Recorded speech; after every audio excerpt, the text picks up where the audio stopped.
Wala na makalahos sa iyang destinasyon ang usa ka lalaking pasahero sa bus dihang nasignit sa personahe sa Task Force Davao ang pakete sa illegal nga droga sa AFP-PNP checkpoint sa Lasang Bunawan, Davao City alas 3:30 sa hapon kagahapon Marso 8. Sa report sa TF Davao, pasulod sa syudad ang suspect gikan sa Davao del Norte dihang nadiskubrihan atol sa mandatory inspection ang iyang gitipigan nga illegal nga droga. Giila sa mga otoridad ang suspect nga si Marlon de la Cruz Marqueda, 43 anyos ug residente sa Purok 1-A, Apocon, Tagum City. Nakuha gikan kang Marqueda ang dakong sachet nga naisulod sa gidahang shabu nga mo kantidad sa 77,600 pesos. Sa prisuhan sab ang gipadulngan sa usa ka lalaki dihang naharang sa TF Davao Lasang checkpoint alas 9:40 sa gabi niadtong Marso 7.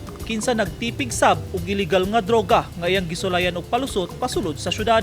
Giila sa mga otoridad ang dinakpan nga si Christian Ray Tandan de Lola, 27 anyos, ulitawo ug residente sa Purok 4, Kalubihan, New Visayas, Panabo City, Davao del Norte.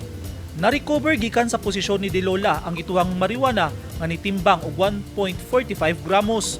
Sa record sa TF Davao, ana-ana sa 442,092 pesos ang kinatibuk-ang kantidad sa illegal nga droga nga ilang nasakmit sa mga checkpoints sukad niadtong Enero 1 hangtod kagahapon Marso 8, 2022.